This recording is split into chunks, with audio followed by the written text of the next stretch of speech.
Bonjour mesdames, bonjour messieurs. Bon, apparemment on n'a pas beaucoup de clients pour la cybersécurité parce que apparemment c'est bien maîtrisé partout. Il n'y a que l'IA qui pose encore quelques soucis. Alors sachez que la cybersécurité, les arnaques en matière de cybersécurité rapportent aux gens qui font ces arnaques 500 milliards de dollars par mois. Parce que le chiffre est de 6 000 milliards, mais quand on dit 6 000 milliards, ça ne cache pas. Mais quand on dit 500 milliards par mois, ça représente quelque chose. Et l'industrie de la cybersécurité pour une année représente combien? 250 milliards. Donc ce qui fait qu'il vaut mieux être hacker que professionnel de la cybersécurité. C'est 24 fois. Il y a aussi un chiffre qui m'a toujours préoccupé, c'est qu'en fait, 85% des attaques cybersécurité sont d'origine humaine. 85%. Alors c'est pour ça que je dis souvent le facteur H. Si on résout le facteur H, et d'où l'importance de la sensibilisation, etc. L'autre chiffre, c'est que 80% des attaques sont de type phishing. D'accord? Alors ça vous donne une idée. Alors par rapport à la population, le Covid n'a concerné que 650 millions de personnes, alors que la cybersécurité, elle a des clients et des prospects énormes. Plus de 25 milliards. Pourquoi 25 milliards? Parce qu'il y a 2,6 milliards d'ordinateurs, il y a 16,6 milliards de smartphones, et il y a 16 milliards d'IoT. Donc, ce qui fait que la population, donc, le champ est relativement large. Alors, aujourd'hui, nous avons d'éminents experts. Il y a un en particulier que tout le monde connaît, je n'ai pas besoin de présenter, c'est Ali Azzouzi. D'accord? Et nous avons un autre expert qui a une société à La Rochelle, qui est Didier Spella, qui va peut-être parler un peu aussi de son association Charente-Maritime Cybersécurité, auprès de laquelle l'OSIM a déjà participé à des ateliers. Et la première question que je voudrais leur poser à tous les deux, c'est quels sont les quelques autres chiffres complémentaires par rapport à ceux que j'ai cités, et surtout quelles sont les principales tendances en matière de cybersécurité. Et après, j'ai deux autres questions que je vais leur poser au fur et à mesure. تفضل السي علي. Merci, c'est Taïeb. Vous avez annoncé le chiffre de 6 000 milliards par an. Effectivement, personnellement, ça ne me surprend pas, ça ne me choque pas, pour la simple raison qu'il y a déjà plusieurs années, on parlait de 1000 milliards de dollars en termes effectivement, de dégâts générés par les attaques cybercriminelles de par le monde. Et ce chiffre-là, pour vous donner une idée, ça dépasse ce qui est généré par le commerce de drogue à l'international durant la même année. Donc c'est énorme. Face à ce chiffre, vous avez annoncé un autre chiffre, 250 milliards de dollars, qui est le chiffre de cybersécurité, enfin de dépenses ou là, de marché de cybersécurité. Quand vous trouvez une entreprise comme Bank of America, qui a un budget cybersécurité annuel d'1 milliard de dollars, c'est énorme. Donc voilà, mais ça s'explique quand on parle de 6 000 milliards de dollars par le fait que des fois, une attaque peut vraiment faire faillite, obliger l'entreprise à faire faillite, à disparaître. Donc tous les actifs de l'entreprise peuvent partir en fumée. Donc aujourd'hui, ce qu'on assiste effectivement, on assiste à une progression spectaculaire de la volumétrie des attaques, surtout dans un mode post-Covid. Pourquoi? Un, la transformation digitale. Vous savez, ce que nous avons fait durant la période post-Covid, durant juste l'année du Covid et puis l'année d'après, c'est en théorie ce qu'on pouvait faire vraiment sur 5 ans, voire même plus. On a, je vais utiliser un langage informatique, zip et tout ça, durant une période aussi courte qui est d'un an. Et ça s'est fait à la hâte. Ça a laissé beaucoup de dégâts parce qu'effectivement, transformation digitale, ça suppose que vous allez interagir avec un certain nombre de partenaires, de clients et même l'employé qui sont aujourd'hui nomades, qui ne sont plus chez vous. Ça suppose l'ouverture du flux, ça suppose le changement de paradigme par rapport à un certain nombre de postulats en cybersécurité. Et ça se fait à la hâte et on n'intègre pas le fameux concept de sécurité by design où il faudra effectivement qu'on pense sécurité avant vraiment d'aller plus loin. Et donc vraiment, en termes de volumétrie d'attaque, moi je pense qu'aujourd'hui, c'est une tendance qui est loin d'être irréversible. Ça va continuer. Et aujourd'hui, c'est vrai, quand on annonce ce genre de chiffres, ben, ça attire plus de monde aujourd'hui, même dans le profilage des personnes, des cyberdélinquants, des cyberattaquants ou des cybercriminels tout court, on voit du tout. On voit même ce qu'on appelle le cybercriminel de dimanche. C'est un bon père de famille qui est vraiment, il a son emploi, il a ça, etc. Mais de temps en temps, il se laisse aller. Il se laisse aller parce que bon, il y a de l'argent derrière, c'est l'appât du gain, mais aussi c'est très compliqué de le faire arrêter.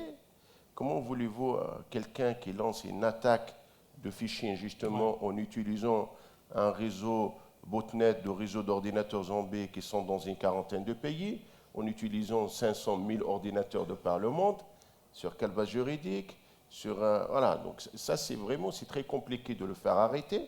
Donc c'est aujourd'hui la cybercriminalité attire plus de monde pour des raisons juridiques, pour des raisons de coopération internationale, pour des raisons vraiment de l'argent facile, etc. Donc vraiment, et ces personnes-là, enfin cet univers underground, on l'a vu même durant la période Covid, et il n'a pas d'état d'âme. Même en pleine période Covid, il ciblait les hôpitaux. Oui, tu peux nous donner quelques chiffres pour le Maroc pendant justement la période, le taux de croissance qu'il y a eu, les taux de croissance d'attaque pendant la période du Covid? Ben écoutez, nous, à travers notre SOC, Security Operations Center, aujourd'hui, qui supervise plus de 500 000 événements par seconde, on a une centaine de clients à travers, que ce soit le Royaume ou un peu dans la région. Nous avons en fait remarqué pratiquement le triplement des attaques. La volumétrie a triplé d'une année à l'autre, c'est de façon incroyable. C'est vrai, parce qu'il faut, surtout durant la période Covid, les gens ils étaient avides à l'information. Voilà, donc effectivement, le facteur humain dont vous avez parlé tout à l'heure, et là, il est souvent exploité justement pour pouvoir soutirer un certain nombre de comportements des utilisateurs. Et on a vu, surtout par rapport à tout ce qui est attaque ransomware, attaque phishing, tentative d'intrusion, etc., ça a triplé, et ça continue à l'être. Effectivement, on assiste à une progression et à un recrudescence des attaques de façon spectaculaire. Merci beaucoup, Ali. Didier, qu'est-ce qui se passe chez vous en France et en Europe? Alors, en France, déjà pour rajouter un autre chiffre pour montrer une idée du volume, si la cybercriminalité était un État, ça serait la 4e puissance mondiale en termes de PIB. Donc ça permet aussi de donner une zone géographique. Ce qui est intéressant aussi à noter, au niveau des attaques, et ce qui va rejoindre ce que tu disais, on constate... Le micro, je vais prendre celui-là, ça sera plus simple.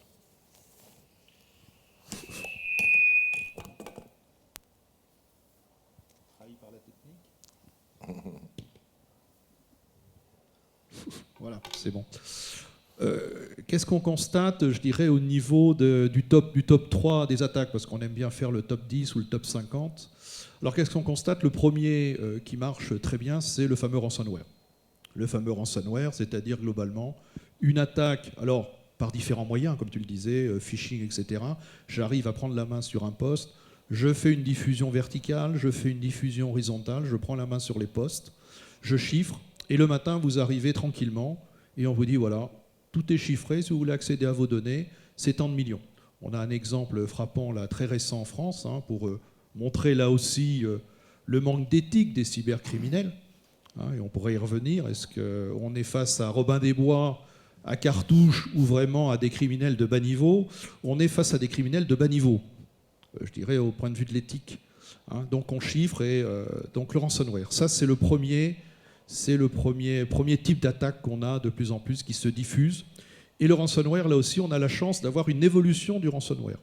C'est-à-dire qu'au départ, le ransomware, on chiffrait les données, on s'arrêtait là. Alors bien sûr, certains ont dit, il y a façon de contrer ça, c'est de faire des sauvegardes. Maintenant, ils chiffrent les sauvegardes avant. Donc ils prennent la main, ils chiffrent les sauvegardes, ils vous observent, ils chiffrent vos sauvegardes et après ils chiffrent le système. Et puis comme il y a des rusés qui ont dit, mais nous, on a des archives, pas de problème. Avant de chiffrer les sauvegardes, je fais de l'exfiltration de données. Et donc, vous avez l'effet qui se coule, mais pas 2 fois, 3 fois. Hein. J'ai chiffré vos données, donc vous payez. Vous ne voulez pas payer? J'ai chiffré vos sauvegardes. Vous ne voulez pas payer? Je diffuse sur le dark web les dossiers médicaux. Donc le ransomware, c'est le premier. Le deuxième qu'on constate, c'est le faux ordre de virement. Alors ça marche du feu de Dieu. Hein. Pourquoi? Parce que, on profite là aussi de la faiblesse des organisations, que ce soit les entreprises ou le secteur public. Là aussi, on a trop tendance à limiter, je dirais, un petit peu l'impact. Quand on en discute, on dit les entreprises. Les collectivités territoriales aussi sont attaquées. Et même, on a eu des attaques de ransomware et des faux ordres de virement sur des marchés publics, c'est-à-dire normalement des choses qui sont structurées. On a l'impression d'être à l'abri, parce que le Code des marchés publics donne toute une série de règles, mais vous avez des cybercriminels assez malins pour se mettre entre, bien sûr, le client et le fournisseur, fournir un faux RIB, et puis vous avez l'argent qui disparaît comme ça. Alors, il ne faut pas oublier le troisième de ce top 3, c'est l'attaque interne.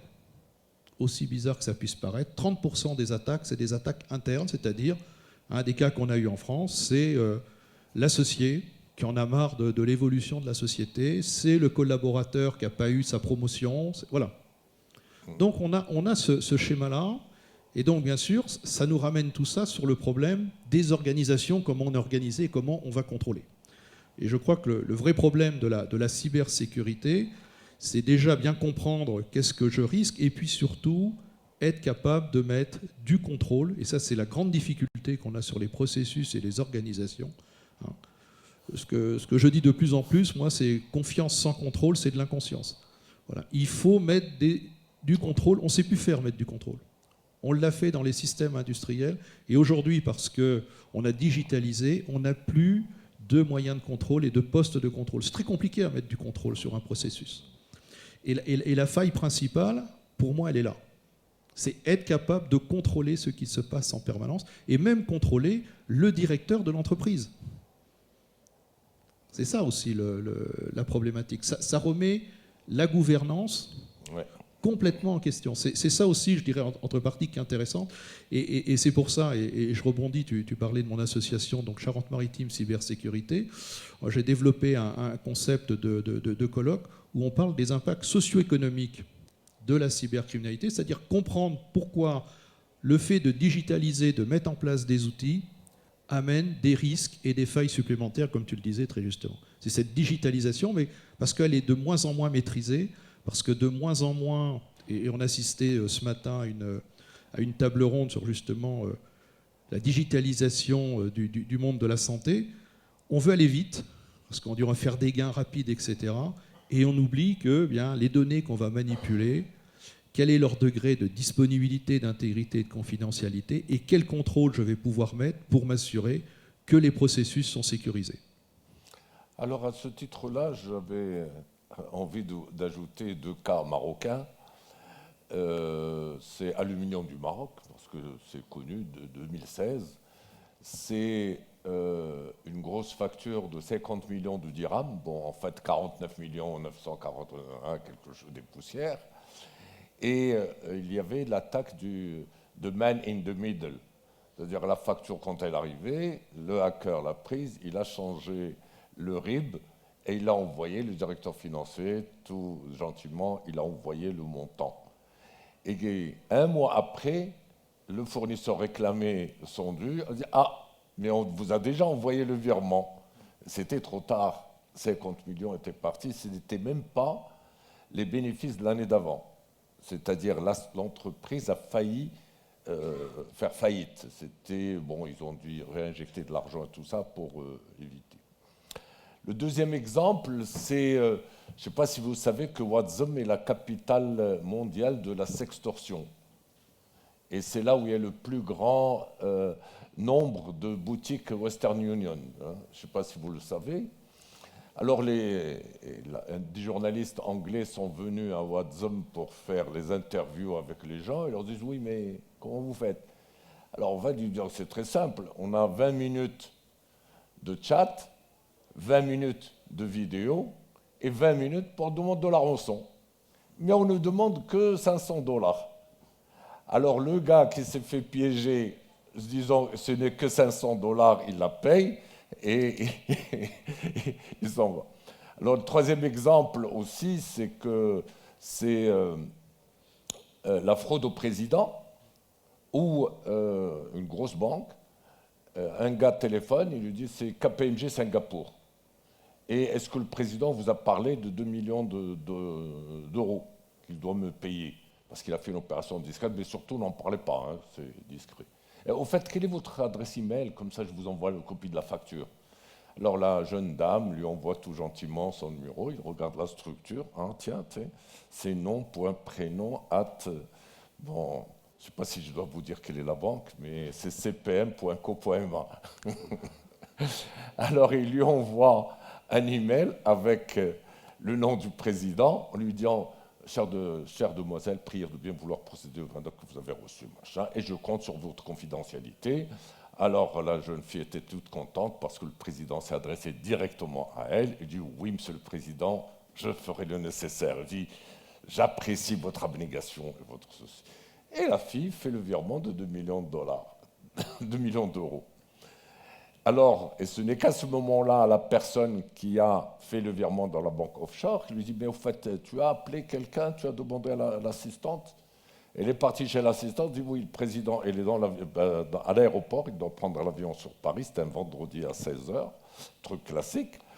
Et après, le président leur dit, attention, arrêtez tout, moi, j'ai rien dit. J'ai pas fait d'opération frauduleuse à Singapour. À une demi-heure près, le virement a pu être bloqué à Francfort. C'était bon, et finalement, c'est le lundi qu'ils ont fait une campagne de sensibilisation pour dire, s'il vous plaît, dorénavant, si vous recevez des emails, etc. Bien, alors je vous remercie pour les informations. Maintenant, on va passer à une deuxième question, c'est par rapport à l'intelligence artificielle. Tout à l'heure, on a assisté à tout un atelier sur l'intelligence artificielle. Et maintenant, ce que je voudrais savoir en matière de cybersécurité, est-ce que c'est une aubaine ou un fléau? Ça veut dire, est-ce que les gens vont pouvoir l'utiliser pour protéger mieux, ou bien c'est les hackers qui vont l'utiliser pour mieux attaquer? À toi la parole. Vous saviez,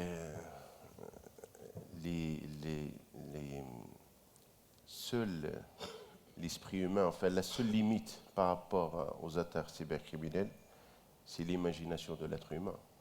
Et il se trouve que de l'autre côté, au niveau d'Underground, ils ont une longueur d'avance par rapport aux entreprises, aux personnes qu'ils attaquent, pour la simple raison, c'est qu'ils partagent, ils collaborent.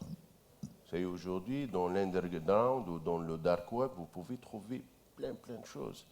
Et ça obéit à une logique économique extraordinaire. Vous ne pouvez pas imaginer, il y a de l'offre et de la demande, il y a du service après-vente, il y a de la garantie, il y a une mise de départ, etc. Ça obéit à une logique qui est extrêmement organisée et aux mêmes logiques d'une économie conventionnelle. Il y a de la spécialisation, voilà, ça représente vraiment quelque chose d'extrêmement important. Et donc, dans cette guerre, cette lutte contre les cybercriminels, effectivement, l'intelligence artificielle peut être utilisée justement pour pouvoir avancer sur un certain nombre d'éléments. Vous saviez, la sécurité, classiquement, on faisait plus, en fait, le paradigme en fait, de base de signature. Voilà, donc ça c'est vraiment base de signature. Tout ce qui est dans la liste noire, il est effectivement n'est pas autorisé, tout ce qui est dans la liste blanche, il est autorisé, etc. Donc ce n'est que il y a quelques années qu'on a essayé de, je dirais, d'aller vers d'autres modèles, des modèles heuristiques, etc. Et dans ces modèles-là, il y avait la notion d'analyse comportementale. Et quand on regarde les différentes couches de sécurité, la sécurité, c'est pratiquement 3 couches. C'est la détection, la prévention et la correction. La première chose, c'est de se prémunir contre les risques cybernétiques. On va proposer un certain nombre de contrôles structurels, de contrôles préventifs, mais le risque zéro, ça n'existe pas, c'est utopique. Mais au moins, quand il y a quelque chose qui ne va pas, il faudra qu'on le sache. C'est la détection. Après, c'est l'art de la gestion de conséquences, c'est vraiment la correction. Maintenant, dans la détection, c'est là où il y a le problème. Pourquoi? Nous, quand on mène beaucoup de missions d'investigation et de forensique, on arrive, il y a un événement indésirable, il y a une fraude, on regarde, on identifie le mode opératoire, on identifie même des fois les auteurs des faits, et on arrive souvent à la même conclusion. Les premiers signes de l'attaque datent de 6 mois, datent d'1 an, donc la durée moyenne entre le moment où il y a eu un début d'intrusion et le moment où il y a eu la concrétisation des attaques, c'est plusieurs mois. Et c'est là où l'intelligence artificielle peut intervenir. Justement, en intégrant cette notion-là d'analyse comportementale, en faisant de la prévention de la fraude, la prévention des attaques, là, ça peut avoir vraiment toute son utilité. Et c'est ce qu'on fait, nous, au niveau aujourd'hui de Data Protect, à travers le socle que nous avons mis en place, nous avons beaucoup investi dans tout ce qui est machine learning, dans tout ce qui est... Vous savez, quand un client signe avec nous, ça nous prend des fois entre 3 jusqu'à 6 mois juste pour comprendre ce qui est normal et ce qui n'est pas normal. Parce que dans un cas de figure, ce qui n'est pas normal pour une entreprise, peut-être il est normal pour une autre. Donc ça, c'est effectivement en s'appuyant sur les algorithmes, sur l'intelligence artificielle, sur les machine learning, qu'on peut savoir quel est le comportement normal d'un utilisateur et quel il ne l'est pas. Et donc, de ce point de vue, effectivement, ça apporte une réelle valeur ajoutée par rapport à la cybersécurité. Didier? Alors moi, j'aimerais revenir d'abord sur ton exemple avec j'ai besoin de votre adresse mail. Le problème qu'on rencontre de plus en plus, c'est comme maintenant les organisations formalisent les adresses mail. Moi, le premier, quand je veux m'adresser à un dirigeant d'entreprise, à partir du moment où j'ai récupéré une adresse d'un collaborateur, je sais quel va être le format de l'adresse du dirigeant. Donc c'est aussi, là aussi des réflexions à avoir, hein, le fait de faire du formalisme comme ça sur les adresses. Est-ce que ce n'est pas déjà ouvrir des failles dans son système? Ça, c'est le premier point. Pour revenir à ce que tu disais, et ça rejoint un petit peu ce que je disais en introduction, c'est toujours voilà, le contrôle. Le problème du contrôle, c'est qu'on a de plus en plus de difficultés à le mettre en place, parce que déjà, il faut le positionner correctement dans le processus, mais aussi il faut être capable de l'évaluer. C'est-à-dire qu'un contrôle qui me mettrait un indicateur tout le temps à rouge, ce n'est pas un bon contrôle. Ou qui me mettrait tout le temps à vert, ce n'est pas un bon contrôle. Et en plus, il faut que quand il va basculer de l'état positif à l'état négatif, ça m'indique quelque chose de pertinent. Et donc là, je dirais, l'intelligence artificielle peut nous amener des éléments parce que justement, elle va nous proposer déjà des modèles, voilà, et des algorithmes, parce qu'en fait, on revient sur de l'algorithmique, hein, faut appeler un chat. Et donc, c'est pour ça que moi je dis souvent par dérision, je dis l'intelligence artificielle, c'est déjà un non-sens, parce qu'il n'y a rien d'intelligent, il n'y a rien d'artificiel.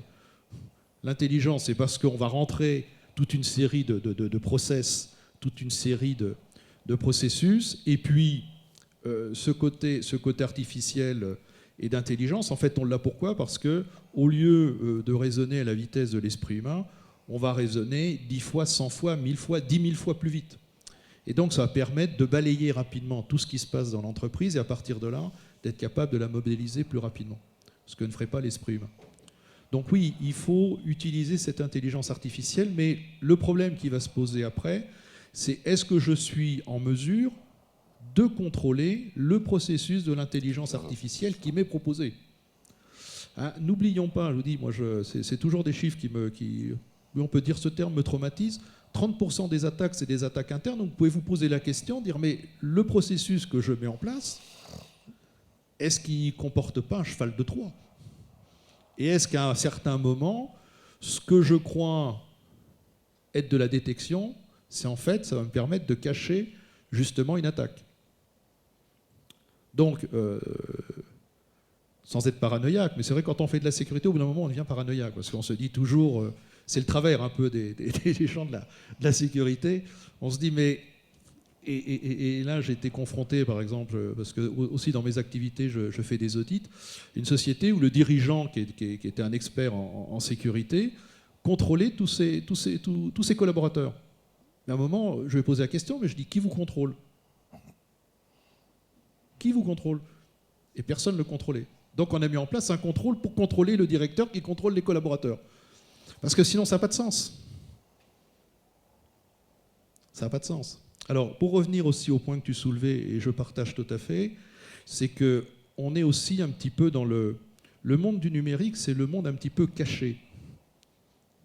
Et donc, avant, quand on voulait attaquer une banque, je veux dire, vous avez tous vu dans les vieux films série B, il fallait que j'envoie plusieurs personnes, voir comment ça se passait dans la banque. Donc, vous voyez des personnes qui rentraient dans la banque, qui prenaient des notes, des photos, puis ils ressortaient, ils n'avaient rien fait à la banque. Ils disaient, tiens, il va sûrement arriver quelque chose. Là, aujourd'hui, je vous mets un petit logiciel, je regarde tout ce que vous faites pendant 1 mois, pendant 2 mois, pendant 3 mois.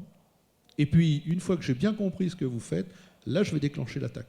Ce qui explique ce que tu disais tout à fait. Hein, on met toujours entre 250 et 300 jours. Voilà, c'est les chiffres un petit peu qu'on partage tous. Le début d'une attaque avant que l'attaque se déclenche, parce que bien sûr, le cybercriminel va observer ce que vous faites. Hein, c'est comme ça qu'il y a une progression, comme je vous le disais, sur les ransomware, où je vais commencer déjà à savoir ce que vous faites, comment vous faites vos sauvegardes, à quel rythme, quelle génération vous avez, et puis je vais commencer par chiffrer tout ça. Et donc, quand l'attaque va se déclencher, en fait, ça fait 6 mois que j'observe ce que vous faites, ça fait 6 mois que j'ai installé mes logiciels, que j'ai pris la main sur certains postes, et donc, comme je ne suis pas capable de détecter parce que je n'ai pas mis de contrôle, et bien sûr, je plante le système. Et le système est tellement planté, si on reprend ce qui s'est passé donc en région parisienne, on a un hôpital qui s'est fait attaquer il y a quelques semaines, là, Corbeil-Essonnes, hein, ça a défrayé un petit peu la chronique parce que, bien sûr, le gouvernement français, il ne faut pas toucher au système de santé. Bon, ce qui semble assez naturel, mais je pense qu'on aurait la même réaction au Maroc. Donc, on a eu déjà plusieurs CHU qui se sont fait attaquer, et donc le gouvernement a mis en place des solutions. On voit bien que ces solutions, on a du mal à les mettre en place. Et donc, la rançon qui était demandée, c'était 8 millions d'euros. Alors, bien sûr, tout le monde a poussé des cris d'orfraie en disant « pas question de payer ». Alors, les cybercriminels, comme tu le disais très justement, ils sont organisés. Donc, on a eu le service après-vente qui nous a contactés, qui a dit « non, non, comme vous êtes des gens sympathiques, on ramène à 1 million. Non négociable. » « Oh, c'est trop cher, c'est trop cher, c'est trop cher. » Bon, ok, vous voulez pas? Bon.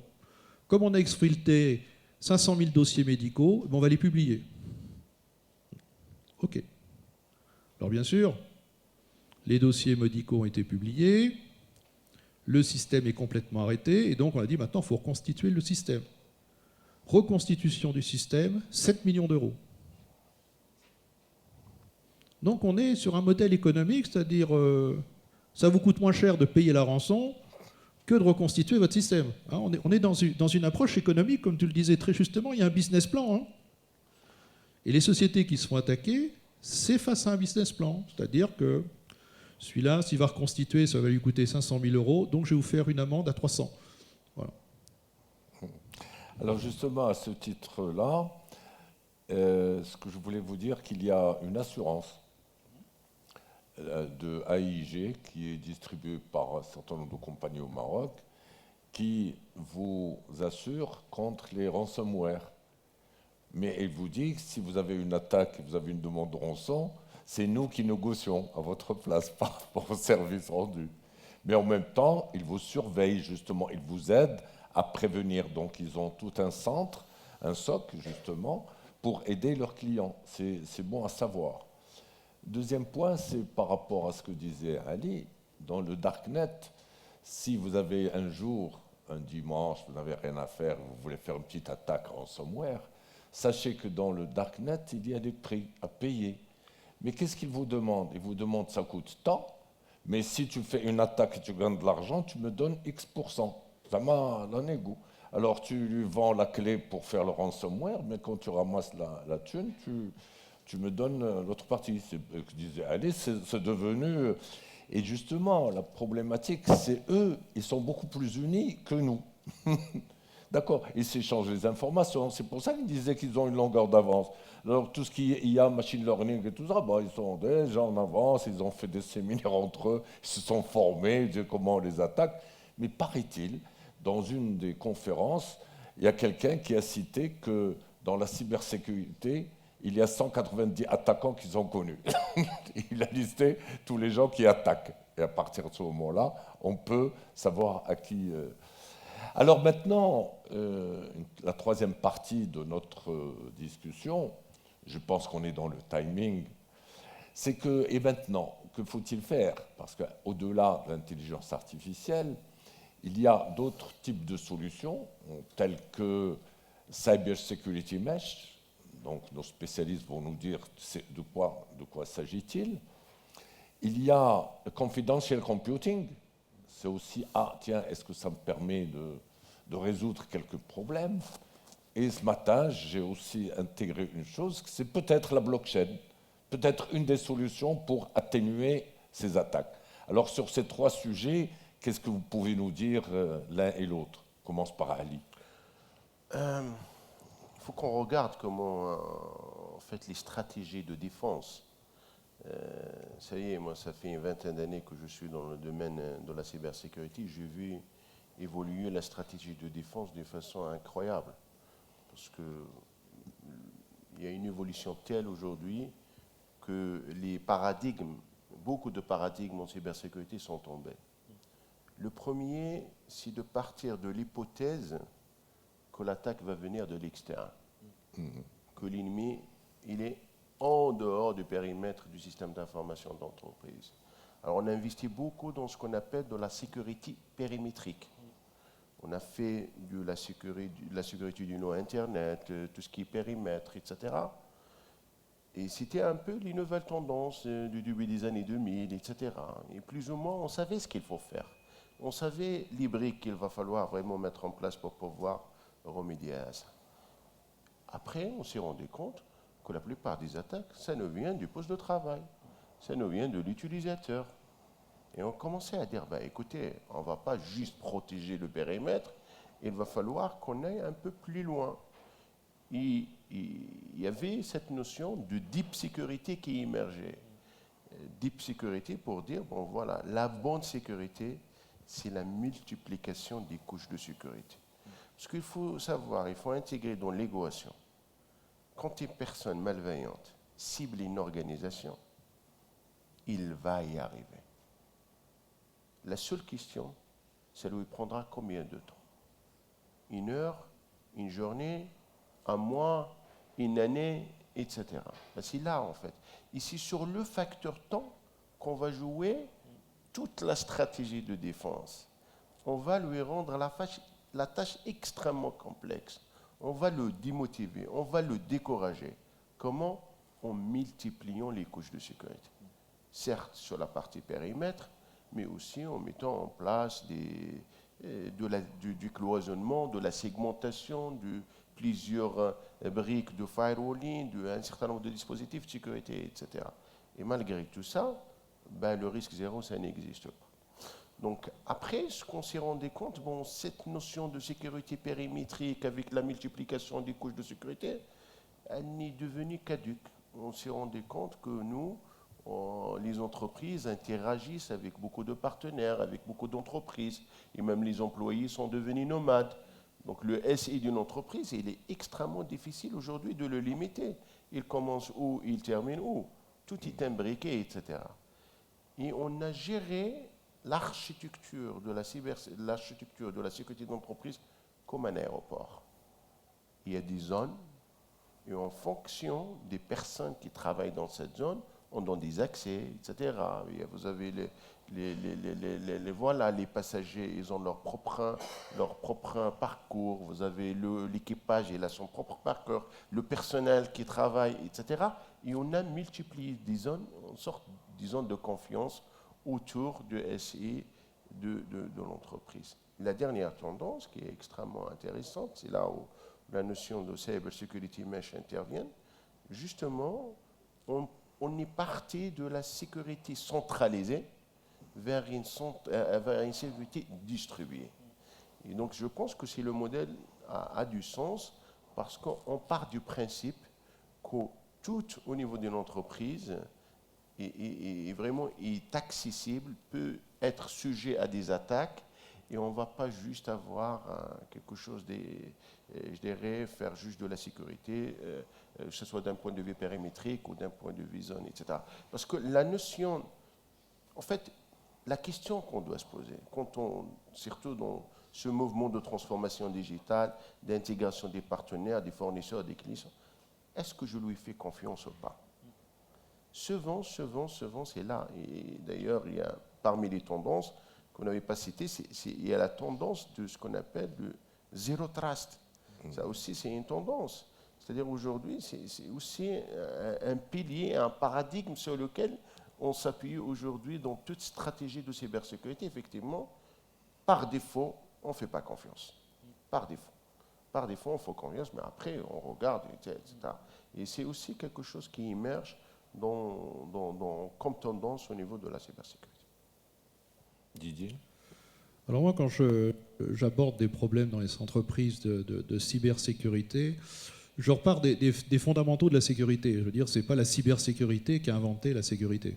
Ce n'est pas le cyber. La sécurité, on en fait depuis que l'homme et la femme sont sur Terre pour protéger, et là ça nous ramène plus à des niveaux de ce qu'on appelle l'intelligence économique, c'est de protéger mes informations. Et donc la première brique, je veux dire, quand on fait de la cybersécurité, quand on manipule des informations, c'est déjà se poser une question fondamentale: qu'est-ce que j'ai à protéger? Et pas partir de l'axiome que j'ai tout à protéger. C'est ça aussi bien souvent qui fait qu'on augmente bien sûr la surface d'attaque, et comme tu le disais très justement, on a en face de nous des gens qui passent leur temps à observer ce qui se passe. Eux, il leur faut une faille pour nous attaquer, et nous, on a des milliers, pour ne pas dire des millions de failles dans notre système d'information. Et donc ce mode totalement asymétrique fait que, bien sûr, on ne pourra pas tout surveiller.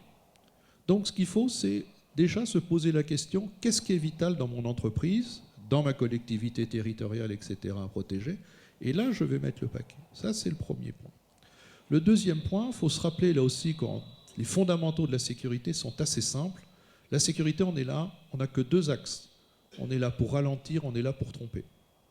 Le fait de pouvoir ralentir, ça va nous permettre, parce qu'on va mettre plusieurs couches, de préparer la contre-attaque le plus efficacement possible. Et pour ça, ça nous ramène à ce qu'on disait précédemment, c'est-à-dire, mon enjeu, c'est de détecter au plus tôt l'attaque que je suis en train de subir. Et à partir de là, une fois que j'ai détecté, comme j'ai en plus un périmètre, et ça rejoint ce concept d'aérodrome, globalement, où je vais définir vraiment les zones à sécuriser, là, je vais détecter ce qu'il faut, je vais mettre ce qu'il faut, et ça va me coûter moins cher que de faire une protection périmétrique qui est excessivement chère et qui rejoint les vieux concepts qu'on avait en termes de défense, que sont la muraille de Chine ou la ligne Maginot. Donc il faut complètement changer de paradigme, avoir des outils qui nous permettent de détecter au plus tôt déjà la présence de quelqu'un qui surveille ce que je fais. D'où là aussi, de plus en plus maintenant, c'est dire aux gens: ok, faites une cartographie, donc une analyse de tout votre environnement informatique, mais en même temps, faites une cartographie dynamique, c'est-à-dire quels sont les éléments, un peu comme dans votre voiture, quels sont les éléments de contrôle que j'ai pour cette voiture, et quelles sont les valeurs, quand la voiture fonctionne bien, quelles sont les valeurs. Et à partir du moment où j'arrive à détecter une différence, je me dis là, si j'arrive pas à l'expliquer, ce qui rejoint le problème de la confiance, j'arrive pas à expliquer pourquoi j'ai plus de transferts, pourquoi à minuit j'ai des gens qui se connectent, je dis là, je suis en train d'être attaqué. Et donc là-dessus, on n'est pas bon parce qu'on a trop longtemps mis en place des politiques de sécurité qui consistait à dire, eh bien, on fait du périmétrique, on va répondre à l'incident, alors qu'il faut mettre plutôt le paquet, pour moi, hein, sur la détection. C'est-à-dire, c'est ça qu'il faut. Et puis surtout, prendre le temps, et là, bien sûr, et on en discutait déjà ce matin sur d'autres tables rondes, ça implique de travailler avec les métiers. Là aussi, la cybersécurité, ce n'est pas que du ressort du DSI.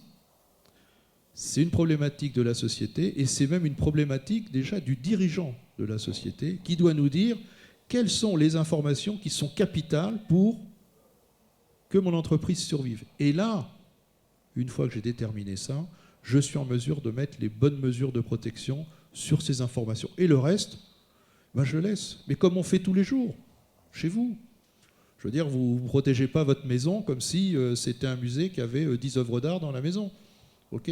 Vous savez ce qui est vital chez vous, et il faut avoir le même raisonnement dans son entreprise, dans sa collectivité territoriale. Voilà. Alors après, on a toute une série d'outils qui sont utiles, mais il faut les positionner au bon moment et surtout les dimensionner correctement. Voilà. Bien, alors justement, j'ai parlé du confidential computing, c'est que la donnée, on se dit pour la protéger, on va la crypter, en la stockant, on va la crypter en la transférant, mais quand on est en train de la traiter, on ne la crypte pas. Alors c'est là où le confidential computing ajoute cette autre manière de faire par rapport à la confidentialité de la donnée, même pendant son traitement. Il y a aussi une chose ça m'a interpellé lorsqu'ils étaient en train de parler, c'est par rapport à la loi 0520 par rapport au Maroc. Et ils disent que, d'ailleurs, j'ai eu des missions à faire par rapport à la conformité, par rapport aux lois de protection des données et la loi sur la sécurité. Et chaque fois, les gens croient qu'il vaut mieux tout protéger pour dire qu'on est conforme. Alors que c'est une erreur, parce que la loi 0520, qu'est-ce qu'elle... Et c'est pour ça que j'ai fait une distinction. En fait, on devrait parler de l'information personnelle sensible et de l'information nationale sensible. Et lorsqu'on prend les infrastructures d'importance vitale, je leur dis, écoutez, quelle est l'information nationale ? Si elle est attaquée, touchée ou volée, et tout ça, ça peut porter atteinte à la sûreté, la sécurité ou la santé du citoyen marocain et tout ça. Quand on cherche, il n'y en a pas des masses. C'est vrai que l'aéroport, s'il est attaqué, on sait de quoi il s'agit. Si la production d'électricité est attaquée, on peut s'agir. Mais des fois, il y a des organismes qui ont été cités comme infrastructure d'importance vitale, presque par défaut. Il y a un secteur d'ailleurs, je ne veux pas dire lequel, qui a été cité par défaut, qu'il est le dernier de la liste, et après, mais on y est, donc on doit trouver quelles sont les infrastructures d'importance vitale qui sont dans notre secteur. Et les gens s'imaginaient qu'est-ce qu'il faudrait trouver pour déclarer un système sensible à la DGSSI. C'est pour ça qu'hier, quand on parlait des lois, etc., les lois sont faites aussi pour évoluer. Ce n'est pas parce qu'une loi a été votée en 2020 qu'on doit se dire on doit se plier. Et c'est pour ça qu'il faut qu'il y ait des sensibilisations de ceci pour pouvoir réadapter ou réajuster. Alors du coup, dans ce cadre-là, il y a prévu dans le cadre du décret la classification de la data, justement, pour classifier et dire que c'est la catégorie A ou catégorie B ou C ou D, et c'est la catégorie A ou B qui ne doivent pas être hébergées à l'étranger. Donc ça veut dire que c'est elle qui doit être le plus protégée d'abord et être dans le domaine au niveau du territoire. La seule chose au Maroc, on a parlé de l'information sensible sans distinction, alors qu'en Europe, on parle des organismes d'importance vitale et les organismes de services essentiels. Et ça correspond à catégorie A et catégorie B chez nous. Donc c'était juste pour partager avec vous quelques notions. Alors au niveau du timing, on est bon, il nous reste 7 minutes. Et on voudrait vous donner la parole pour répondre à quelques questions pendant ce laps de temps qui nous reste. Pas tous à la fois. Hein. Ouais. Oui.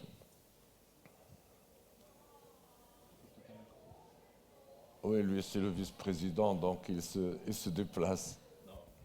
bien sûr. Merci beaucoup pour la qualité des échanges, la qualité de... ce qui m'a impressionné, vraiment, c'est la qualité des sujets, la qualité des échanges, et surtout la qualité du modérateur. Pour moi, ce n'est pas un modérateur, c'est un panéliste comme les autres. C'est un expert, donc on a beaucoup appris. Moi, je voulais juste savoir si on veut retenir quelque chose, 5 recommandations, on va dire le top 5 des bonnes pratiques pour sécuriser nos systèmes d'information. Qu'est-ce que ça serait? Merci.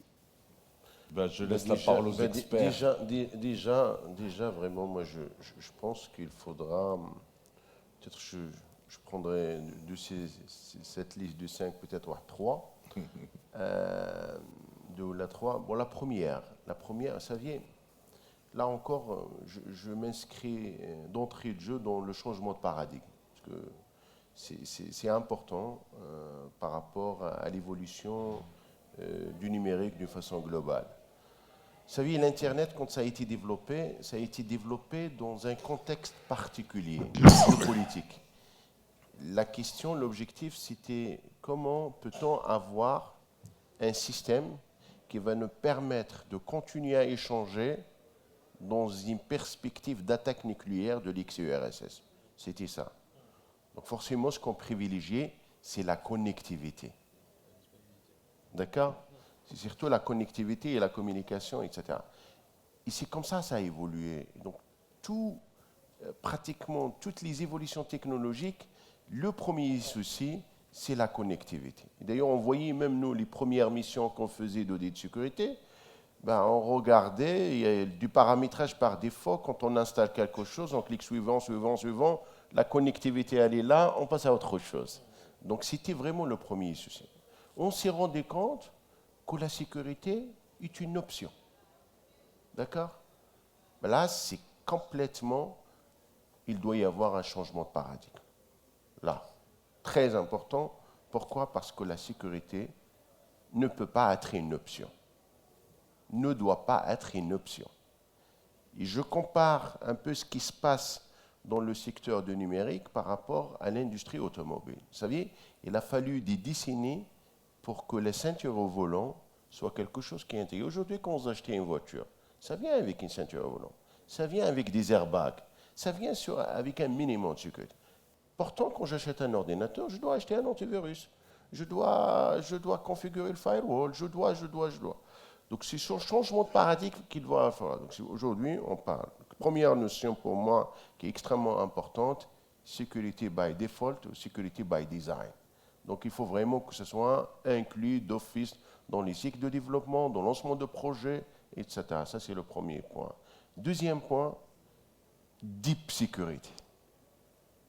La bonne sécurité, comme je disais tout à l'heure, c'est vraiment la multiplication de couches de sécurité. Au fur et à mesure que vous en avez plus, vous allez rendre la tâche très difficile, vous avez découragé, vous avez démotivé, etc.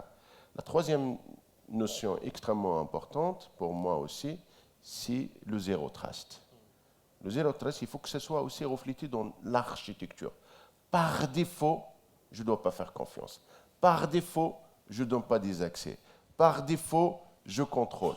Par défaut, etc. Après, je fonctionne sur le principe de liste blanche, etc. Donc je pense qu'aujourd'hui, c'est un peu les nouvelles tendances ou les nouveaux paradigmes qui doivent être, je dirais, reflétés à travers un certain nombre d'actions concrètes et de contrôles concrets, que ce soit d'un point de vue technologique ou d'un point de vue organisationnel ou là d'un point de vue humain en termes de sensibilisation et de formation. Ben moi, pour compléter ta réponse, c'est bien parce que tu as 3 axes, moi j'en ai que 2. Excellent. Le premier, c'est, je dirais déjà, entre guillemets, c'est, je me rappellerai toujours quand j'ai commencé mon doctorat en système d'information, j'avais un professeur qui disait, les informaticiens, c'est un métier de feignant. Réfléchissez à manipuler le moins de données possible, et en sécurité, c'est pareil. Donc, prenons le temps d'analyser quelles sont les données sensibles que j'ai à protéger. Moins j'ai de données à protéger, mieux c'est. Donc il y a tout ce travail à faire, qui est un travail organisationnel, donc globalement ça ne coûte rien, si ce n'est de se poser la question dans le bureau du directeur, dire voilà, qu'est-ce qui est vital pour l'entreprise? Et ça vient presque en amont de tes 3 propositions. Et puis, pour conclure tes 3 propositions, et qui rejoint ce que tu dis, c'est où est-ce que je vais mettre le contrôle et quelle valeur je vais mettre à ce contrôle. Et bien souvent, on a des contrôles qui sont pas pertinents parce qu'ils sont constamment au vert ou sont constamment en rouge, ou quand ils basculent, c'est pas pertinent. Et là, c'est pareil, c'est un travail à faire sur les processus, c'est dire, voilà, ce processus se déroule, où est-ce que je vais mettre le contrôle? On sait le faire dans les modèles industriels. Dans un modèle industriel, on sait, dans une usine, qu'est-ce que je vais contrôler et quelle valeur je dois avoir. Et en cybersécurité, on dit non, je n'ai pas besoin de contrôler. Si, j'ai besoin de contrôler, mais en plus, où est-ce que je vais positionner ça? Parce que si j'ai trop de contrôle, je ne les suis plus. Si j'en ai pas assez, ce n'est pas pertinent. Donc là, il y a tout un travail pareil à faire avec les métiers, qui est quels sont les différents types de contrôles que je vais mettre et quelles sont les valeurs de ces contrôles pour que quand ils vont basculer, l'information soit pertinente et vienne corroborer ma détection. Voilà. Et comme ça, on a les 5. Donc la question, on ne l'a pas préparée avant, mais on est bien alignés et c'est ces nouveaux paradigmes. Comme je ne suis pas expert, je vais quand même ajouter la 6e. C'est que, en fait, c'est un problème de gouvernance. Dernièrement, j'ai eu à animer un séminaire pour le top management du conseil d'administration d'une grande organisation. Bon, j'ai mis 3 jours pour préparer 1 heure, mais ce n'est pas grave. Mais l'essentiel, c'est qu'ils ont compris. Et par rapport au référentiel qu'ils utilisent, les points fondamentaux, est-ce que le conseil d'administration est sensibilisé? Est-ce qu'il est conscient de tout cela? D'accord? Bon, je voulais ajouter une autre, mais ça va faire 7. Mais comme on est à Marrakech, ça fait Sbatou Rijal. Alors, la 7e, c'est réfléchissez, comme disait hier le jeune de Gartner, réfléchissez composants. Tout doit être en composants. Donc chaque composant doit être sécurisé. De telle sorte, s'il est attaqué, il est attaqué que le composant. Par rapport au logiciel, par rapport à la conception des applications, etc. Je pense que c'est une idée que j'ai retenue hier de la... Donc maintenant, c'est Rachid, tu as les 7. Donc j'espère qu'on va les retrouver sur le site de Osmose Cybersécurité. Quels sont les 7 régels de la cybersécurité? Là, Azid, yalla من عندك. هو يزيد c'est Faïq. Oui, bonjour à tous. D'abord, je félicite le panel pour la qualité de l'échange et les idées très très pertinentes qui sont très pragmatiques.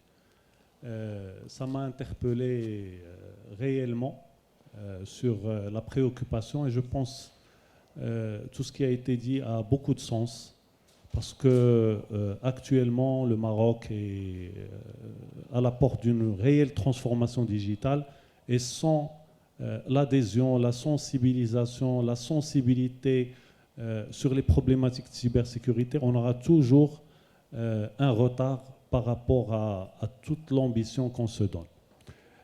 Moi, je veux ajouter, si vous permettez, une dimension complémentaire à tout ce qui a été dit. Les différentes recommandations sont très pertinentes. Je crois que sans l'information pertinente, l'information et la connaissance, on risque de ne pas être efficace en mettant en place toutes ces recommandations. D'ailleurs, je cite ce qu'a dit Sun Tzu dans l'art de la guerre, c'est que if you know your enemy and you know yourself, you don't fear 100 battles. Ça veut dire que connaître les ennemis, on a d'ailleurs cité pas mal d'informations très intéressantes sur les chiffres, sur les attaques, sur l'économie, cybercriminalité. Est-ce qu'on se connaît suffisamment en interne par rapport à nos assets, par rapport à nos faiblesses, oui, et de les surveiller de manière continue pour pouvoir toujours matcher entre l'attaquant et nos faiblesses. C'est un peu l'image quand on part chez le docteur pour nous ausculter et faire les bilans et tout ça. On le fait 1 fois par an, 2 fois par an, c'est pas assez suffisant. Donc une vraie connaissance grâce au SOC pour toujours surveiller, mais aussi le compléter par une réelle visibilité de ce qui se passe à l'extérieur. La threat intelligence est extrêmement importante et presque indispensable de nos jours. parce qu'on est tellement reliés, interdépendants, qu'une attaque qui peut se passer très loin en Chine peut rapidement, en quelques secondes, impacter nos infrastructures vitales au Maroc. Et du coup, la connaissance de l'ennemi et la connaissance de nos assets reste pour moi un indispensable pour que toutes les recommandations que vous avez citées, et je vous en remercie, soient pertinentes et applicables.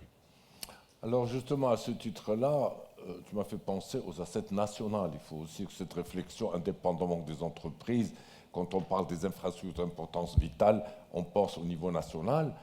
Mais c'est très simple. Certains ministères, ils disent « Ah, cela haram. Ça risque d'être sensible, donc on ne fait rien sur le cloud. On garde tout chez nous. Donc ça, par contre, c'est pas bon non plus. C'est d'où la notion de sensibilisation, de catégorisation, etc. Est-ce qu'il y a d'autres questions? Oui? Alors, tout d'abord, je vous remercie pour la qualité de l'échange et des informations partagées. J'ai une question qui m'interpelle par rapport au sujet dont vous avez parlé, qui est les infrastructures à caractère à importance vitale et la classification de données qui est notamment classe A, classe B et ainsi de suite. Et vous avez évoqué le sujet de l'intelligence artificielle, la partie machine learning. Je pense que la puissance pour le AI, le ML, sera plutôt dans le cloud public, je vais dire. D'accord ? Donc aujourd'hui, pour accompagner, je vais dire, cette transformation digitale et pouvoir utiliser la puissance du cloud, où on est au niveau des organisations nationales par rapport à cette classification de données. Est-ce qu'aujourd'hui on est prêt? Parce que j'ai l'impression qu'on traite tout confidentiel et on se dit oui, on met la barrière, comme ça il n'y a pas de cloud. Donc moi je veux en fait la question c'est où on est par rapport à ça, comment on peut aider la nation en fait pour démystifier ça et permettre aux clients ou bien toutes les organisations nationales de pouvoir mener cette action de classification de données. Voilà, merci. Bien, si vous permettez, je vais donner un premier élément de réponse. C'est qu'en fait, j'ai intervenu justement dernièrement dans une mission Move to Cloud, où l'organisme était importance vitale. Ah, qu'est-ce que je peux, qu'est-ce que je dois laisser au Maroc, et la territorialité, etc. Et en fait, la réalité, c'est que la loi a été votée en juillet 2020, le décret a été publié en juillet 2021, et les organisations avaient 12 mois pour se mettre en conformité. Donc ce qui fait que ça nous mène à juillet 2022. Donc c'est tout à fait récent. Ce n'est que dernièrement que justement la DGSN a fait un tour sur les principales infrastructures d'importance vitale, leur dire faites vos déclarations d'abord. Quel est votre système sensible? Alors ils se sont tous alignés pour dire quel est le système sensible. Je vous donne juste un exemple, par exemple l'ONE. Comme vous savez, l'ONE, il y a la branche eau, la branche électricité. Ben, ils ont déclaré par rapport à la branche eau que notre système sensible, c'est la production et le transport d'électricité. On comprend bien, parce que si on n'a plus d'électricité, ça va impacter l'économie nationale, etc. Et par rapport à l'eau, c'était la même chose. Mais en plus, ils ont ajouté un autre système sensible qui est de la catégorie B, c'est le système commercial. Là, je dis, mais expliquez-moi pourquoi, qu'est-ce qui va se passer? Je dis, parce que si, au niveau des agences, on n'arrive pas à servir la population, il va y avoir le mudahara, le fauda. Donc, ce qui fait, c'est sensible. Donc, voilà. C'est sensible dans la catégorie B, pas l'ouf. C'était juste pour vous donner un exemple. Alors, ce qui fait que c'est en cours. Les différentes infrastructures sont en train de faire. Et du coup, ils sont dans la phase de devoir faire la catégorisation des données et faire le process d'homologation de leur système sensible qu'ils viennent de déclarer dernièrement. D'accord? J'espère avoir répondu partiellement.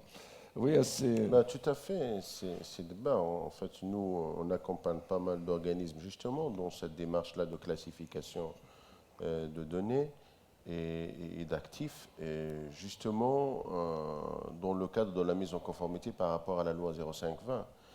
Mais c'est vrai que la démarche d'un certain nombre d'entreprises, c'est d'aller au-delà, parce que le vrai travail, c'est aussi comment faire en sorte pour industrialiser tout ça, parce que ce n'est pas évident. Donc souvent, c'est couplé par des projets de ce qu'on appelle de solutions de mise en place de data leak prevention, donc tout ce qui est prévention de fuite des données sensibles. Ça permet justement de faire en sorte que toute la démarche de classification et les outputs de la classification soient intégrés sous forme de règles au niveau de solutions de prévention de fuite d'informations sensibles. Donc voilà, et ça, il y a plusieurs organismes qui ont lancé le projet pour répondre à votre question. Je ne pense pas que c'est tous les organismes qui l'ont fait, mais c'est sûr qu'ils vont devoir le faire puisque c'est une exigence réglementaire. Exactement. Est-ce qu'il y a une dernière question? Oui.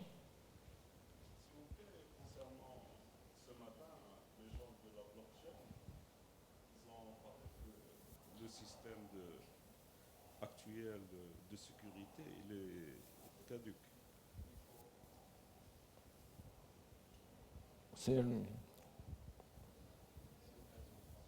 C'est ouvert. Ah oui, c'est bon. Donc le système de sécurité actuel, des serveurs, des données, protéger tout ça, c'est un peu dépassé avec l'avènement de la blockchain. Vous étiez ce matin-là, et qu'est-ce que les gens, les spécialistes disent? Est-ce que c'est dépassé, ou bien il y a... Parce que les gens de la blockchain, ils disent maintenant c'est l'avènement d'un autre cycle de l'Internet, de l'informatique, et tout ça. Est-ce que pour la sécurité, est-ce qu'il y aura du nouveau en combinant les deux systèmes, blockchain, sécurité des serveurs? Parce qu'eux, ils disent on sécurise des données qu'on n'a pas, parce qu'ils sont dans le serveur. C'est pas... On n'a pas la main sur ces données, alors que la blockchain, lorsqu'ils sont cryptés, enregistrés dans des registres, tout ça, c'est des données qui appartiennent à l'organisation. Voilà. Didier, je crois que c'est ton tour de plancher.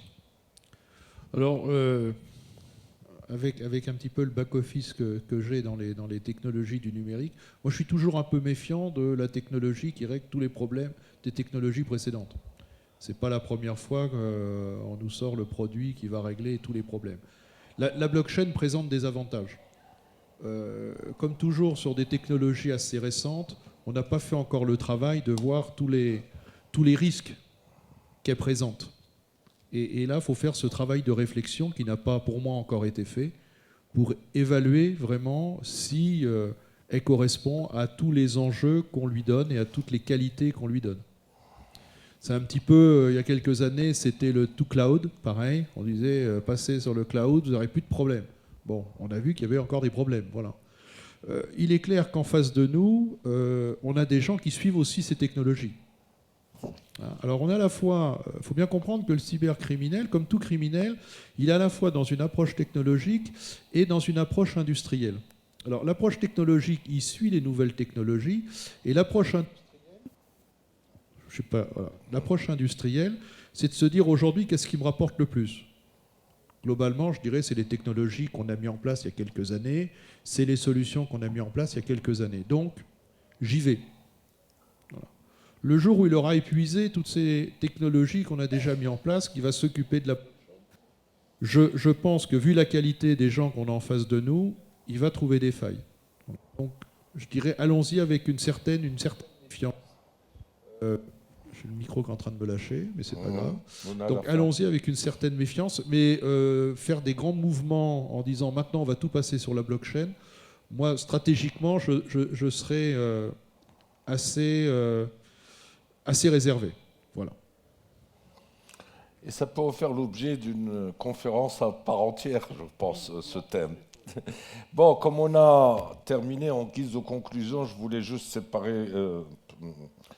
partager avec vous. J'ai écrit un petit bouquin qui trace les 15 années de cybersécurité au Maroc, parce que, bon, on écoutait des choses et d'autres. Je lui dis, tiens, pour pouvoir clarifier tout ça, alors les gens qui seraient intéressés, je pense que ce n'est plus à la mode d'offrir des bouquins, il faut mieux envoyer un PDF.